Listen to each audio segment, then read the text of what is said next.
Hola, hola, ¿cómo están? ¿Cómo está esta maravillosa gente que nos sigue, que ha estado preguntando cuándo vamos a hablar de finanzas? Bueno, aquí le traje conmigo a un experto, los tiré de la oreja y lo traje porque todo el mundo le está pidiendo vivos, porque es un experto en finanzas. Entonces, está muy solicitado mi amigo Eduardo Vilches de Argentina, director de Cashflow Argentina. Un gustazo tenerte aquí con nosotros. ¿Cómo estás, Eduardo? ¿Qué tal, Leticia? ¿Cómo estás? ¿Qué tal, audiencia? Muy buenas noches. Muchas gracias, mucho mérito, ¿no? Pero no, transmitimos ahí, transmitimos, está muy bien. Muchas gracias, igual. No, estamos muy contentos de participar acá con Leticia, una gran amiga de Paraguay, ¿no? Compartiendo, bueno, un poquito de conocimiento, ¿no? Así que, bueno, ahí estaremos, muy contentos. Muchísimas gracias, gracias por tu tiempo de vuelta. Y bueno, vamos ya directamente en honor a la gente que pidió. Por favor, empiecen a las 6 en punto porque yo después a la tal hora tengo tal cosa. Entonces, bueno, estamos de reunión en reunión, ¿verdad? Y bueno, para toda la gente que ya está conectada, entonces, bueno, de vuelta, Eduardo Vilches, director de Cashflow con nosotros. Y bueno, vamos a hablar de un tema muy, pero muy importante en este tiempo. Vinimos hablando de tantas cosas en todas estas entrevistas, de la salud, de la alimentación, y yo particularmente del estado mental y emocional. Bueno, y ahora tenemos que tocar esa partecita que digamos que es tan importante, que es la parte de las finanzas personales. Bueno, y yo tengo unas preguntas, Eduardo, que preparé a ver si podemos coincidir en si realmente cuáles son las consultas más frecuentes que la gente te hace en este tiempo. Bueno, gracias, Leticia. Linda pregunta. Bueno, ahí lo que sucede es que con frecuencia preguntan mucho, bueno, ¿qué es lo que va a pasar con el tema de la pandemia? ¿Cuándo se va a abrir esta circunstancia? Eh, Acá en Argentina se pregunta mucho por el tema del dólar, es una gran dificultad, ¿no? Y también una pregunta que me hace muchísima gente cuando está acercándose al tema de las finanzas en términos generales es, tengo tanta cantidad de dinero, ¿en qué puedo invertir? O tengo $10.000, ¿en qué puedo invertir? O ¿qué puedo invertir ahora? ¿Qué es la mejor inversión ahora?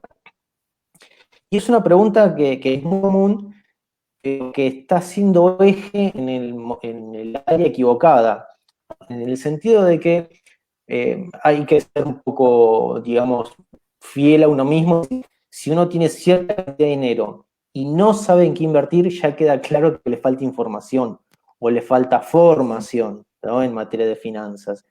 El inversor avesado, el inversor con experiencia y demás, normalmente le cae dinero y ya tiene plan de colocación, ya tiene destino para ese dinero, ¿no? Entonces, Ujú. si uno se encuentra con esa disyuntiva, entonces necesariamente es que tiene que dejar el dinero estacionado un poquito, ¿no? En la medida de lo que se pueda, y abocarse a ver contexto, a ver capacitaciones, a ver información, a juntarse con otras personas, a ponerse en grupos humanos, ya sea de emprendedores, en caso de que tenga una empresa, o de inversores, si es más de un perfil inversor, ¿no? Para buscar nueva información y entrenarse.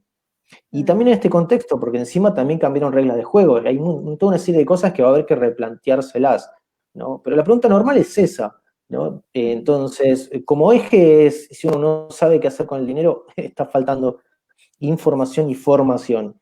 Y mientras mayor es la cantidad de dinero, menos tendría que decirla, ¿no? Por una cuestión de seguridad, porque van a haber muchísimas personas que van a estar ávidas de decir, no, tendrías que invertir en esto, o el otro, no, pará, tranquilo, deja eso ahí oculto, pará, tranquilo y veamos, a ver, algún libro, veamos esto, ¿qué sabes? Mm, Lo que es bueno para una persona puede ser muy malo para otra, ¿no? Depende de sus mm. habilidades y demás. Entonces, es una pregunta muy común, ¿no? Pero hay que encararla por otro lado, por otro proceso, ¿no? Eso sería esa cuestión, ¿no? Ahí.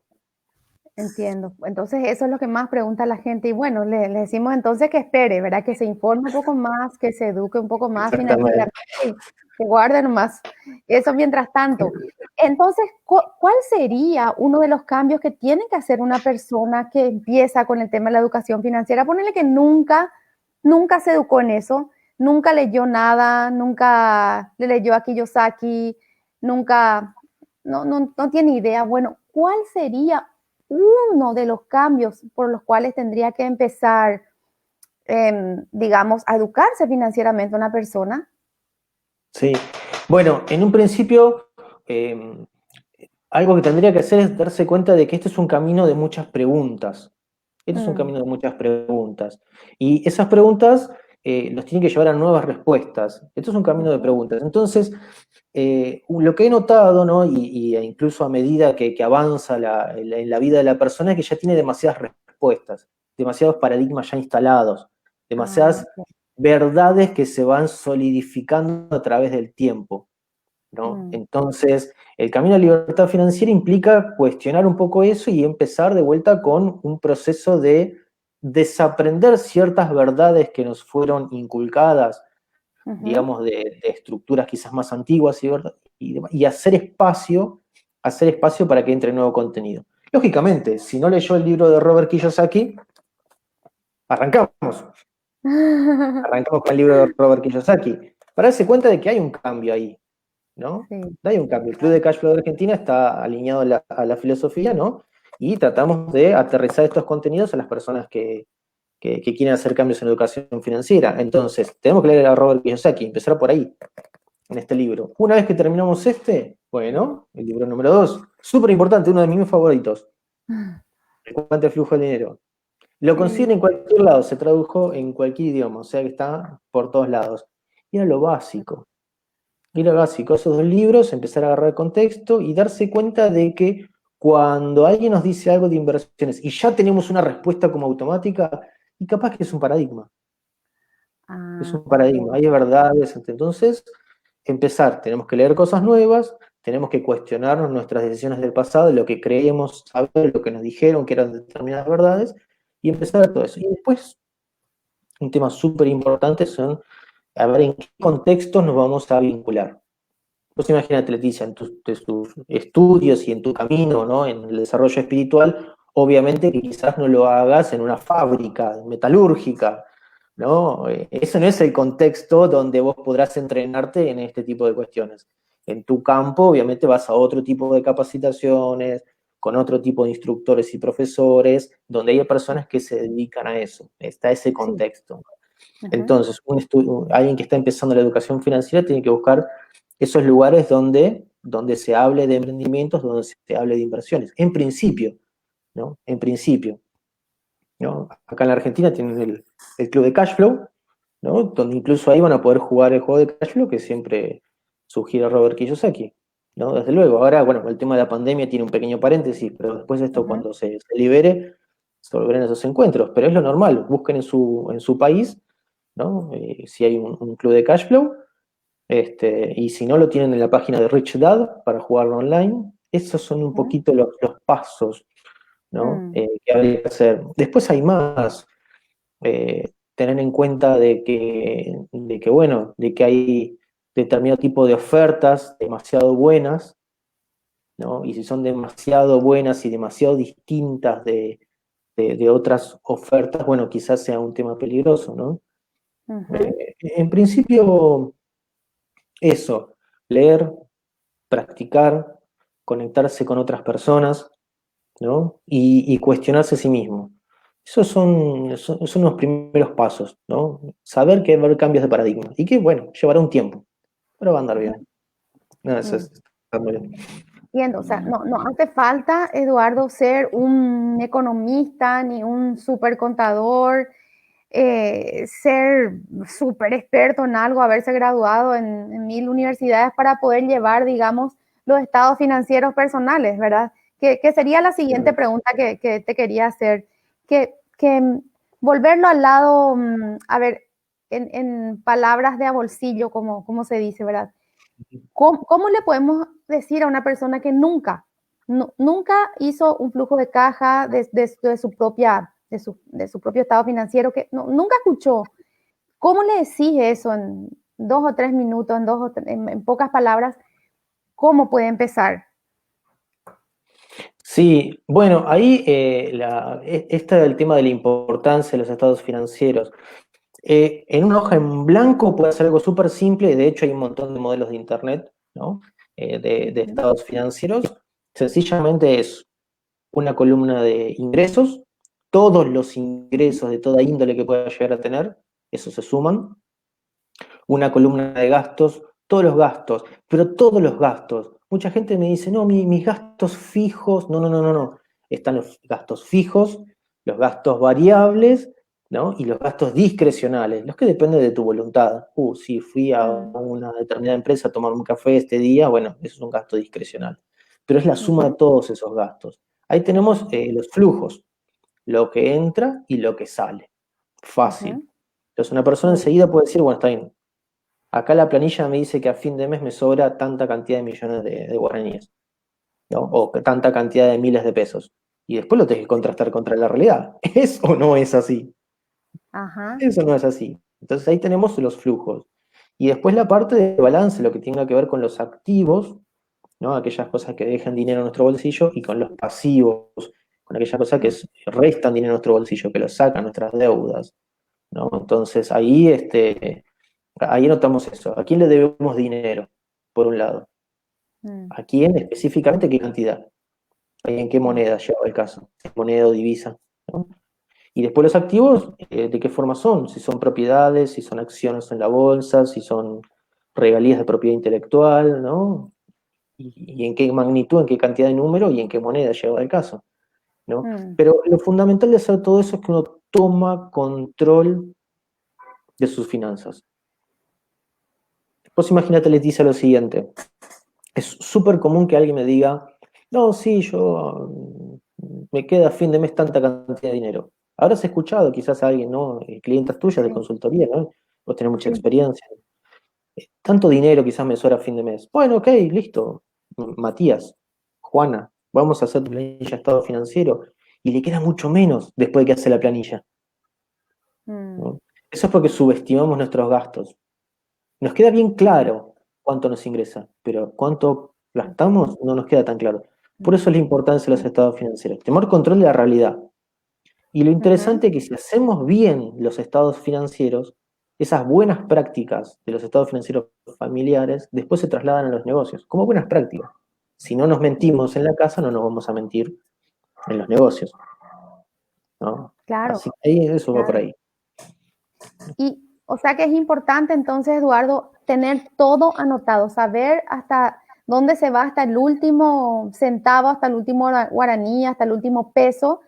Mira, por más que sea, a mí antes, ahora ya no, ahora pues ya está acostumbrada la gente a mí, pero bueno, gastaste en un chicle, ¿cuánto? Tenés la boleta, o sea, hay que anotar todo, ¿verdad? Eso no es ser exagerado, sino que hay que tener todo registrado, ¿verdad? Por más Sí, que sea tan pequeño. en esta primera etapa sí, y está muy bien que hagas este punto. No, menos mal que me lo decís. En una primera etapa donde tenemos una cierta oscuridad en nuestros números, sí es importante decir, ok, vamos a hacer un registro minucioso. Y sí, para ver dónde están nuestros hábitos, dónde están nuestras fugas, dónde está todo eso. Hacemos un registro minucioso, ¿no? Como vos bien decís. Después, obviamente, eso lo hacemos 3, 4, 5 meses y después ya entendemos por dónde va nuestro carril. Ya tenemos el carril, fuimos cambiando algunos hábitos y después ya puede ir un poquito más normal o quizás con un poco menos de minuciosidad, ¿no? Pero ya sabemos que por dónde están nuestros carriles, sabemos que mucho más de esto no vamos a gastar ni mucho menos. Ahora nos conocemos después de hacer un proceso de entrenamiento. Qué bueno esto que lo decís, Leticia, está muy bien. Hola, ¿me seguís escuchando? Aquí hay, Sí, yo te está escucho bien, lloviendo un Leticia. poco y hay un poco de interferencia con el internet. No Así hay que bueno, problema, yo te pero escucho muy bien. bueno. Y nada, entonces súper bien. Entonces es bueno al principio, como esos bebés que están empezando a caminar, ¿verdad? Y que bueno, es todo nuevo. Y de seguro nos vamos a caer, nos vamos a levantar otra vez y bueno, y nos raspamos la rodilla. Y Un bueno, si hay poquito, algún premio, no lloramos. Y bueno, si no hay premio, lloramos. algo así. Bueno, algo así. Y entonces, ¿qué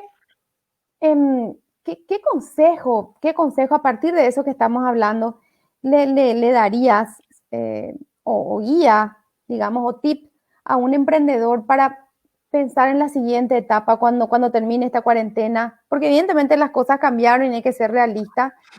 Para la mayoría de nosotros cambiaron muchísimas cosas.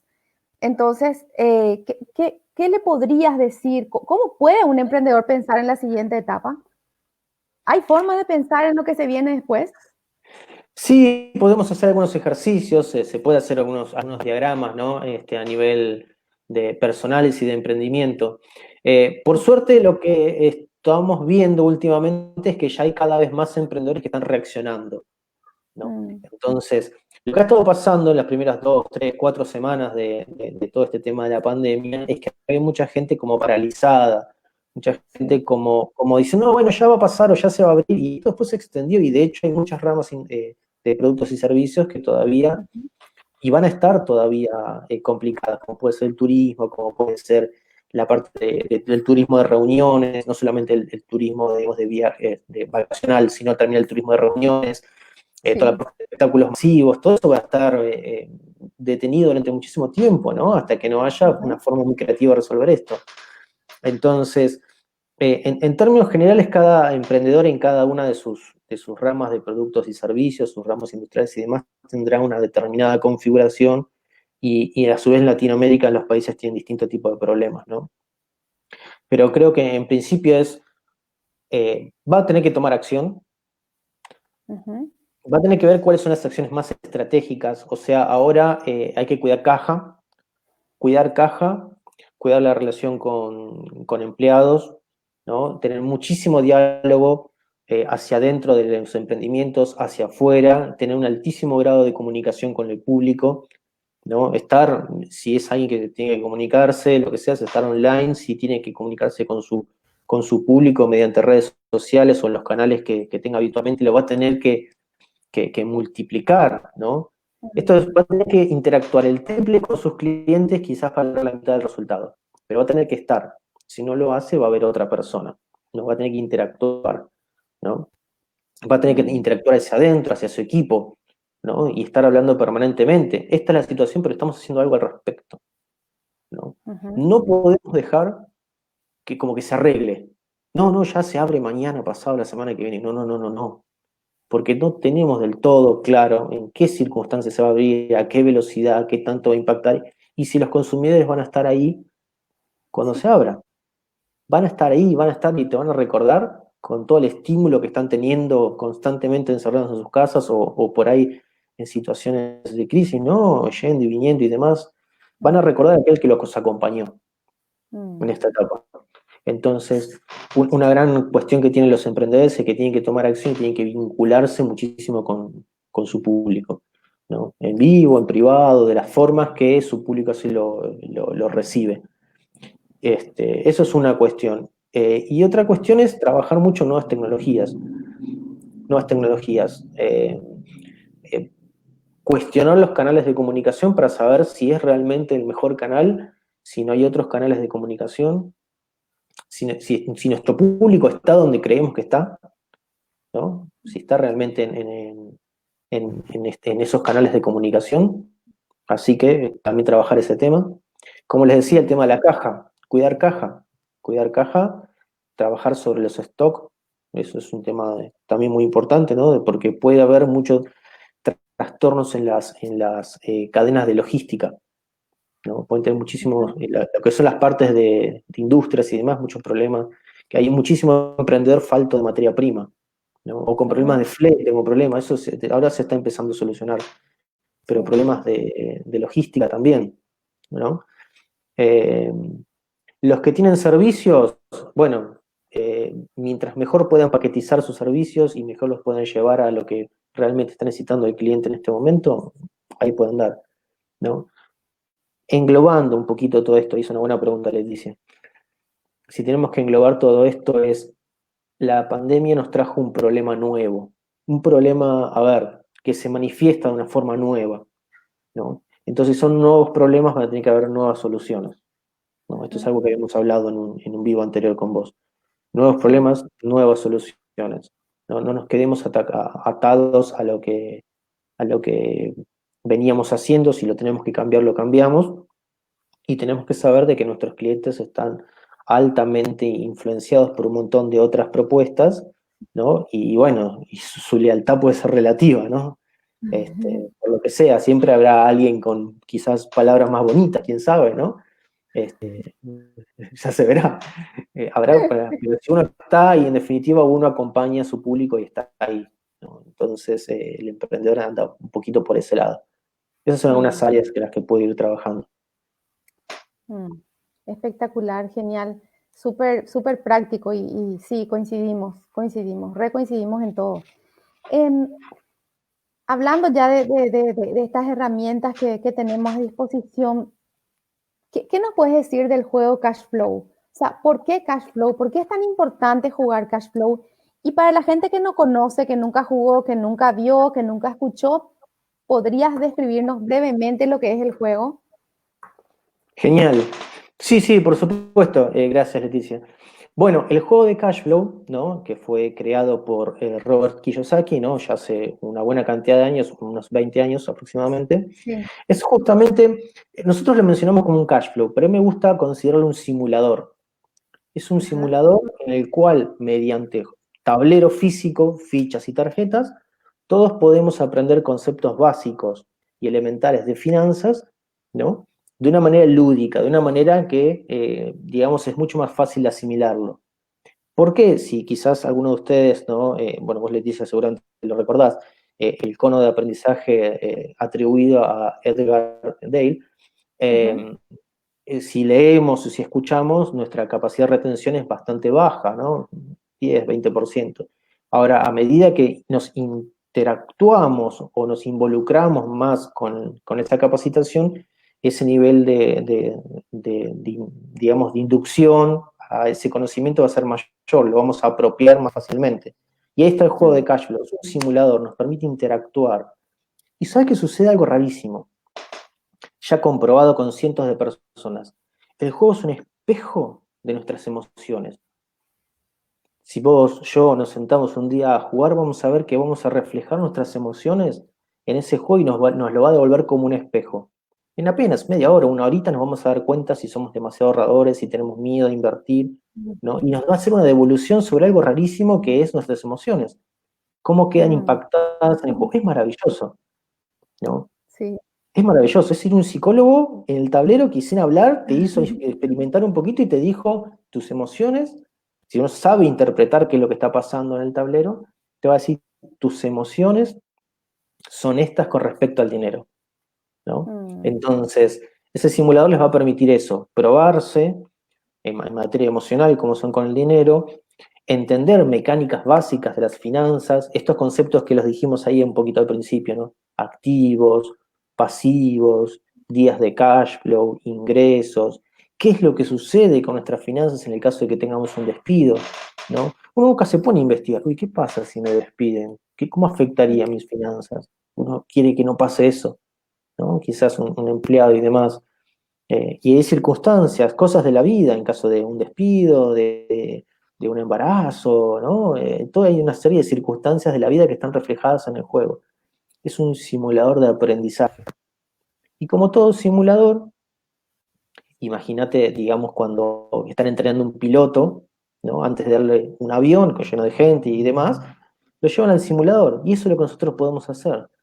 Mm. Utilizamos el simulador para entrenarnos antes de tener que utilizar nuestro dinero, antes de tener que asumir responsabilidades, antes de tener que asumir riesgos, antes de tener un involucramiento fiscal o legal o financiero o económico. Antes de hacer todas esas etapas, podemos ir al juego y a ver qué nos responde, ¿no? A ver qué nos Mm. responde. Y un detalle más, súper importante, es un juego que lo pueden utilizar en familia. Habrás visto y te habrán dicho, ¿no? Un montón de mujeres, vos tenés un montonazo de mujeres en consultoría, ¿no? Me has comentado un montón de veces. Habrás notado, y tus seguidoras también, que muchas veces en materia de finanzas uno es como que está un poco solo a veces, ¿no? Sí. Uno está un poco solo, ¿no? Uno habla del tema de finanzas y bueno, es como que no es tan popular el tema, ¿no? Incluso No. dentro de la familia uno puede sentirse un poco solo. Pero este simulador te va a dar y nos da a todos la perspectiva y la posibilidad de que lo podemos integrar a la familia. y que sea una cosa más que se hace en familia, que hay un momento en el que toda la familia jugando aprende cómo, cómo se maneja el tema de las finanzas. Y te cuento una anécdota que me pasó esta semana. Sí, esta semana, el día lunes. Mi hijo tiene 4 años, ¿no? Y le estoy enseñando a contar justamente mirando los daditos. Mirando los dados, vamos repasando cómo contar y eso, a ver, ¿qué pasó en este dadito? Y ahí cuenta ahí el dadito. Y bueno, va con el ratoncito y el ratoncito cae en una tarjeta roja, que es la de los caprichos, que le decimos que le duele el estómago. Y después va el del día de cash flow, que decimos que el ratoncito tiene su comidita. Y bueno, ahí empezamos. Tiene 4 años, ¿no? Pero lo puede involucrar. Y él ya sabe que hay un juego y ya sabe dónde se guarda, que es el juego del ratoncito. Y lo usa como si fuera otro juego. Es maravilloso. ¿Eh? Se puede hacer, si lo puede hacer un niño de 4 años que está ahí aprendiendo a contar y lo hace con el ratoncito, es súper, súper, súper importante para un montonazo de personas. Y también nos cuestiona, dice, ¿ves? Así te manejas vos con tus finanzas, ¿no? Entonces ahí, ¿cómo podemos mejorar todo esto? ¿No? Pero bueno, no sé si tienes alguna pregunta más justamente del juego de Cash Flow, Leticia, o si más o menos logré Sí, ahí. no, estás respondiendo, pues justo te iba a preguntar, ¿a partir de los cuántos años pueden jugar los chicos? Para que la gente sepa, ¿verdad? Pero bueno, yo a mi nena de 7 años ya juega. Bueno, y Claro. acabas de decir que tu nene de 4 ya está aprendiendo y bueno, o sea, Sí, se sí, puede sí. jugar a partir de cualquier edad, ¿no? Y no es algo Sí. tan complicado, ¿verdad, Eduardo? O sea, no, hay No, gente no, que seguramente piensa que es súper difícil porque habla de estados financieros y no sé qué, no. no, no, no, no. Súper fácil. De hecho, qué bueno que me lo haces acordar. Nosotros teníamos padres de familia o madres que traen a sus hijos al club en algún momento, obviamente supervisado todo, y Sí. digamos a los 5 6 años, si los chicos más o menos se portan bien, ¿no? Eh, Pueden venir y jugar y se entretienen muchísimo, y de hecho son el alma de esa mesa prácticamente, ¿no?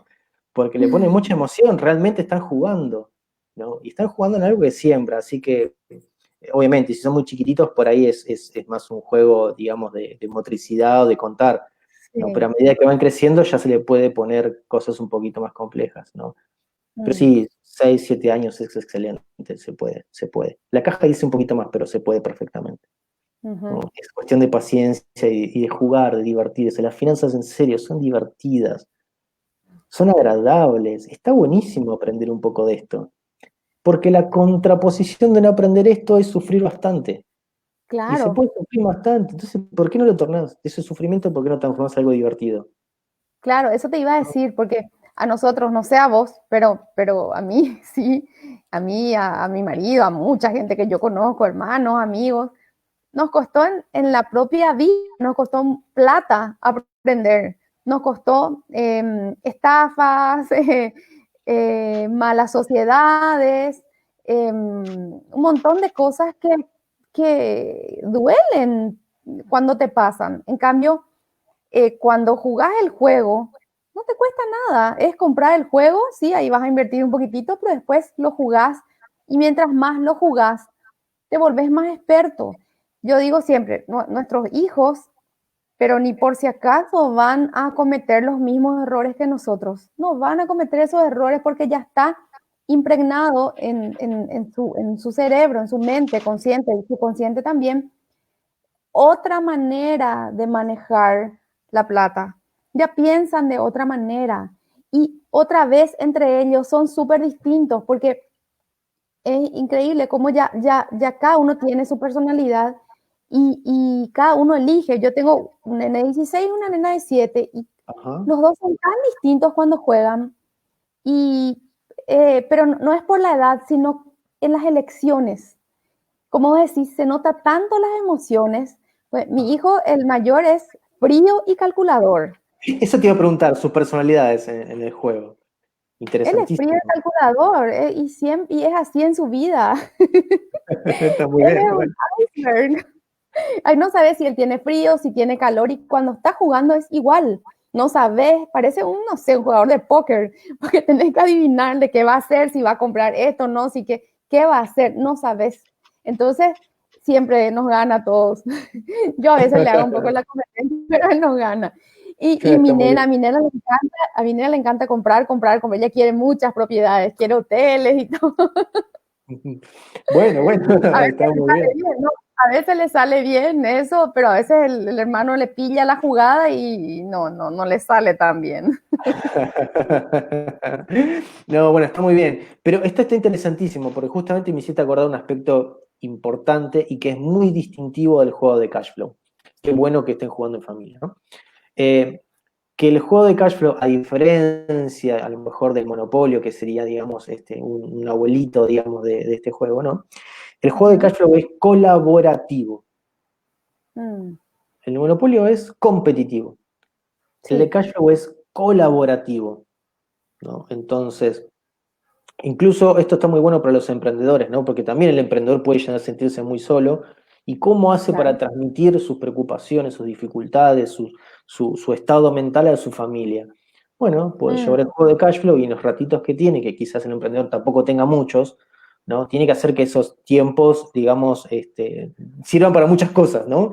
sí, Tiempo de calidad en la familia, tiempo de ver, interactuar con los hijos, tiempo de hacer algo sí, con la esposa o esposo, o sea, como sea, ¿no? sí, sí. Y ese juego de cash flow cumple muchas funciones. Nuclea a la familia y es colaborativo, ¿no? Totalmente Mm, colaborativo. Entonces el emprendedor puede ir transmitiéndole a la familia también estas dificultades que tiene, por qué están y cómo son las cosas, porque la familia también puede ir experimentando una fraccioncita de lo que le está pasando al emprendedor o a la emprendedora en su vida, en su día a día, ¿no? Y entenderse un poquito más, ¿no? Y es totalmente colaborativo.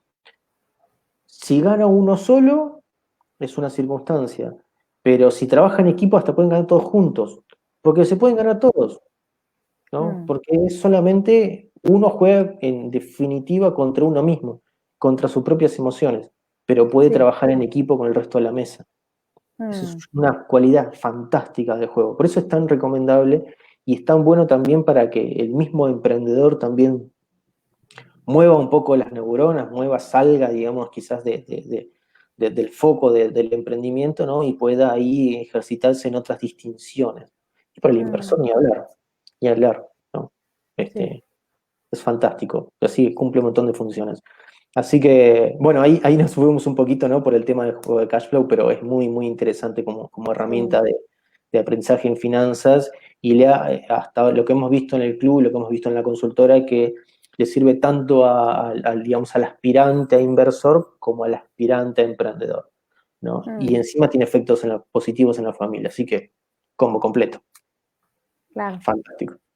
Totalmente, totalmente. Y bueno, entonces, para ir resumiendo, ¿qué podríamos decirle yo sé que ya lo dijiste, pero para hacer tipo un cierre, a los emprendedores, sobre todo, bueno, en general a la gente, porque hay mucha gente que es empleada de la empresa donde están y que siguen con su trabajo y están felices con eso. A la gente en general, financieramente, ¿cuál sería un consejo que le podríamos dar, Eduardo? Desde Bueno, ese punto de vista. Tomaría palabras de uno de los quizás el más grande coach del mundo, ¿no? Que encima aún está vivo, que es Tony Robbins, ¿no? Que tiene un maravilloso videíto, que son cortos, eso se puede conseguir muy fácilmente. Y creo que Uh-huh. si uno quiere mejorar tanto los emprendimientos como las inversiones, uno de los aspectos personales que debe trabajar es constantemente trabajar en los estándares personales. Soy fanático de ese video de 2 minutitos que es el trabajar en los estándares personales. Si no te está yendo bien en algo, hay un estándar que tenés que mejorar. Si algo no te está Mm, saliendo, hay un estándar personal que tenés que mejorar. Algo más tenés que aprender, algo más tenés que vos lograr crecer, ¿no? Es como que la realidad te va a volver a presentar el mismo examen hasta que te lo aprendas y lo puedas aprobar, ¿no? Y después te cambia el examen, ¿no? Pero si no lo aprobaste, te lo repite. Entonces, tenés que estudiarlo más, tendrás que aumentar tu estándar. Entonces, ¿qué mm, estoy haciendo que realmente no lo estoy haciendo al máximo de mi capacidad, ¿no? ¿Con qué me estoy quedando cómodo? ¿Me estoy quedando cómodo? Bueno. ¿Y los resultados son los que me gustan? Todavía no. Bueno, crece tu estándar. mm, Exigite un poco más. Da un paso más. da esa milla extra, ¿no? Mm. Entonces, eso es el estándar personal.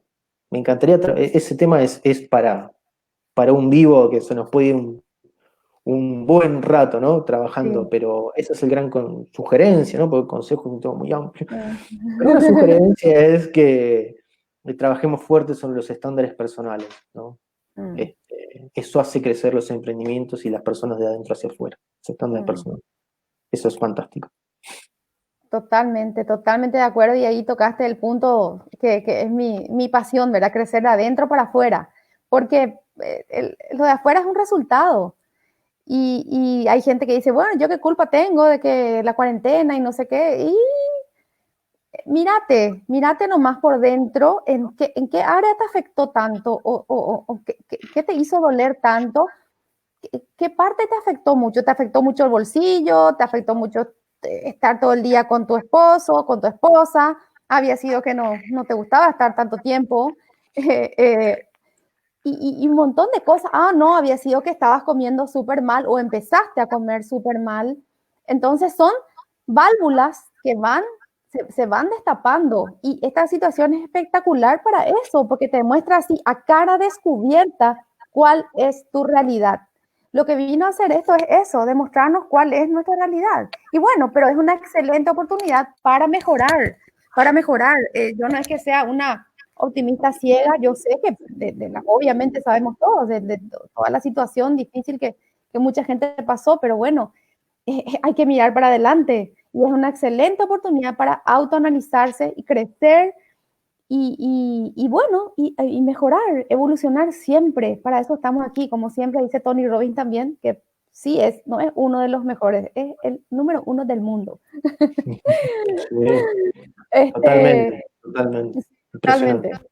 Sí, hay que evolucionar, hay que crecer, para eso estamos acá, para eso estamos. El día que ya no necesitemos crecer, ya no estaríamos en esta tierra, ya no estaremos más. Así que bueno, y siempre ver todo así, ¿verdad? Todo así, no hace falta ser un optimista ciego para eso. Es más, hay que ser súper realista para poder cambiar, hay que ser súper realista. Y esta situación a todos nos mostró la realidad así a cara descubierta. Así que es una excelente oportunidad para Sí, poder sí. cambiar lo que haya que cambiar, Eduardo. Así que bueno, si vamos a hablar de esto, vamos a extendernos hasta las 10 de la noche Y más tarde y también. sí, Está muy es bien. algo apasionante, es apasionante. Así que bueno, de mi parte agradecerte muchísimo por este tiempo súper valioso. Sé que tenés un montón de gente que te está esperando, que entrevistar y todo, ¿verdad? Pero gracias por tu tiempo. Fue un honor tenerte con nosotros aquí. Y bueno, vamos a ver cuándo nos juntamos de vuelta y para seguir hablando de estos temas. Genial, genial. Muchísimas gracias, Leticia. Muchas gracias a los seguidores, tanto de Paraguay como de Argentina y de Latinoamérica. Ha sido un verdadero placer estar en contacto con ustedes. Sí, por supuesto, nosotros estamos siempre al servicio, no hay ningún inconveniente. Y ha sido entonces un auténtico placer. Así que bueno, Dale, será hasta la próxima. Gracias, Leticia. dale. Muchísimas gracias, Eduardo, y a toda la gente de Cashflow de Argentina. Hasta la próxima. Gracias a todos. Gracias. Hasta luego.